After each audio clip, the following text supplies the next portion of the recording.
Here today with Brendan Gaughan in the NASCAR Xfinity Series. Brendan drives the number 62 South Point Chevrolet for Richard Childress Racing.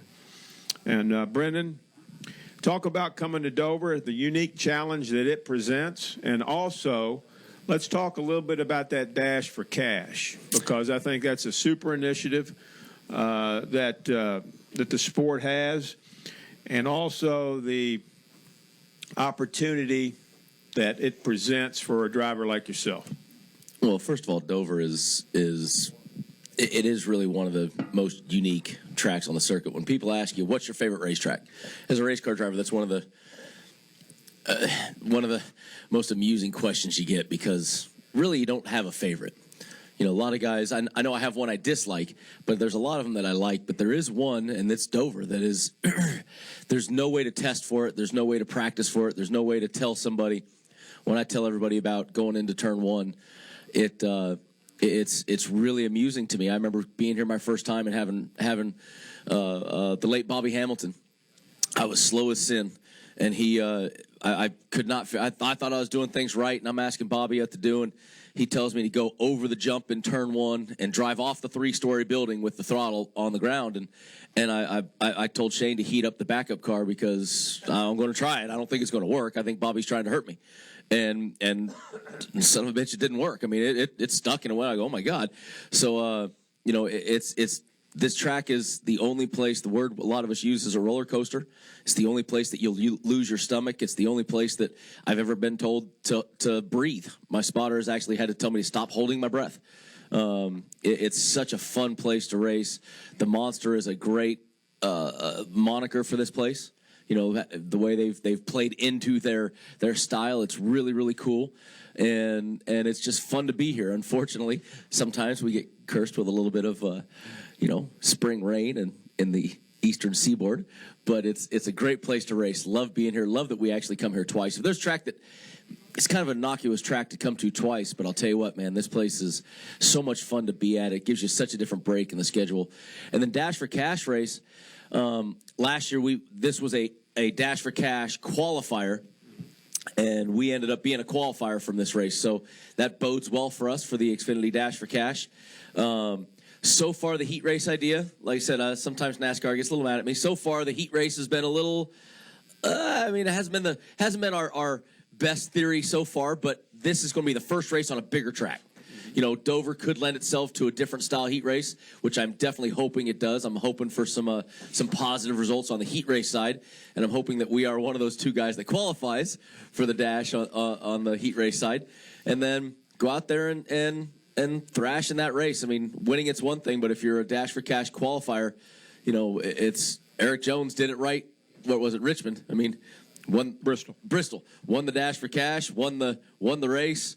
You know, you can't knock any more of a home run than that. So I would definitely love to match that, but you don't have to win it if you're a Dash for Cash guy. All you got to do is be the first guy in the Dash for Cash. That's right, and you also have to remember, too, the new format in the Dash for Cash. If you would happen to be the Dash for Cash winner here today, tomorrow at Dover. You lock yourself in. And then, then you would go to Indianapolis and then also be the Dash for Cash winner. You get 2 Dash for Cash victories. 2 of them. And you become a chase-eligible driver. So keep that in mind as well. We'll take questions now from our media. If you have one, raise your hand. We have a couple of wireless mics, Tina and Susan. Let's go all the way back in the back. If you would state your name and affiliation, please. Go ahead. Mike Hembry, USA Today. Brendan, USA Today? Yes. Is that new? No. Is South Point new? No. How or has the chase format changed the racing much, you think, so far? I don't think it's changed the racing as far as the racing goes. It's definitely changed a lot of our crew chiefs and our mindsets, though. It definitely has the team way more pumped up because we know that, like last year, we talked about it at the end of last year, we were stuck in 7th place in points. Might be able to get the 6th, might be able to fall to 8th, but we were stuck in that 7th place. Now you have something to battle for all year when you get to this rough spot in the summer where everybody kind of settles in their point spot and you know there's not a lot to gain or lose. It's going to keep those teams pumped up. It has changed how we approached a race like Texas a couple weeks ago. the 62 South Point Chevy has always been pretty good at Texas. We were not as good as we've been in the past at Texas. We were trying some stuff. We went there with some stuff to experiment with because we know that in the chase is a Texas race that's going to be a lot more important. So we have been experimenting a little. I am sure that Eric Jones, who's the only, and Elliott Sadler now, who are the only two drivers locked in, are going to be able to fire away and try a few things here or there to see if they can, this is a race in the chase. So right now, if I'm Elliott Sadler and his crew chief, they're going to try something for here to see if they can be better that they may not have necessarily tried had this just been a regular Dover race. So it's changed our approach to our setups sometimes. It definitely keeps the team more pumped up. All the guys have been really excited. We're sitting 5th in points, 3 points out of 3rd. We're looking good to make a top 12 points one if we don't win. So the guys are really pumped knowing that, hey, when September, October rolls around, we look like we're going to be one of those teams that's in, and we're going to be prepared and ready with maybe some different stuff that we would not have tried because we might be throwing a few errant missiles here and there trying things. Very good points you make there. Go ahead. Who's up next? Lee? Lee Spencer, Motorsport.com. RC said the other day he thinks that the company has turned a corner performance-wise. Do you feel that that's the case? Richard, it's two shops at our place. It's the Cup side and the Xfinity side. These cars now are more similar than they've been ever in the history of NASCAR. That NASCAR has migrated them very together. There are some differences in bodies and things and some differences because of splitter height rules, but they're very similar. If you look at the performance of the 3 team and the 27 team and the 31 team as a whole, the 3 teams doing fantastic this year. The 31 and the 27 have been better, except for a few, like Paul last week had a motor blow or something like that. So, I mean, they've been doing much better on the Cup side. That does equate to Xfinity. But about a month ago, you saw Richard say he was not happy with our Xfinity performance, and he actually made the shop. We did some stuff and changed the chassis. We changed the clip design for the Xfinity cars. So Richard, on the Xfinity side, has always been able to say, I want that changed, and performance gets better. And we're in the middle of that right now. We do all 4 teams do have these new clips. Richard was serious. When Richard gets serious about stuff, he's always serious. But when he says flat out, I want something, it's amazing how quickly things get done. And the Xfinity side, we're in the middle of that, and it's been showing much better returns. And I'm really proud of watching the Cup side. I mean, the 3 team is going to win a race, man. They are dang close to winning each and every week on that Cup side. And I see Austin getting one here pretty soon, and that'll be a big boon for RCR. Thank you. Go ahead. Tyler Burnett, MRN. You just mentioned you thought Austin was going to win a race. What's changed in Austin that you've seen, either off the track or on the track? What's changed? Nothing's changed in Austin. This is a kid he might be the first guy that is a threat to be your only 3 National Series champion. I mean, this guy, he won the Truck Series championship. He won the Xfinity Series championship. And he's moving his way, ticking his way up to being a Sprint Cup winner. And I do believe he'll be there.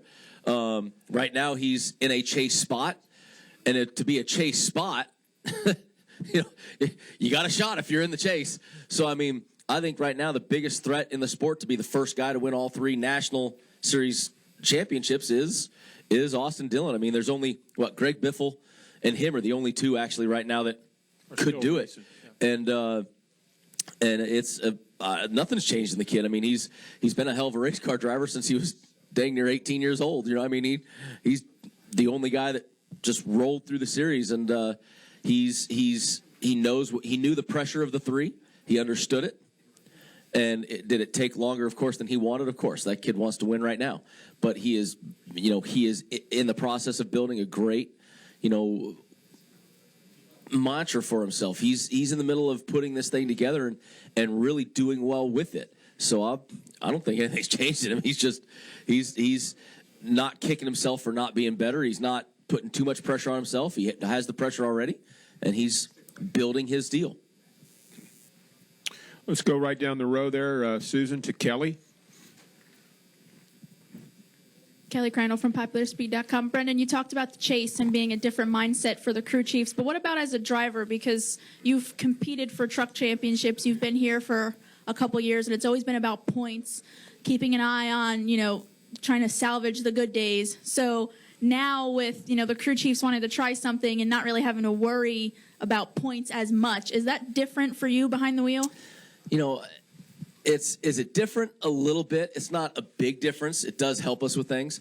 I think the big key to us is having Mike Bagley in the radio booth to play Peanut Gallery, because that definitely makes things exciting for us when we come to Dover. It's home for him.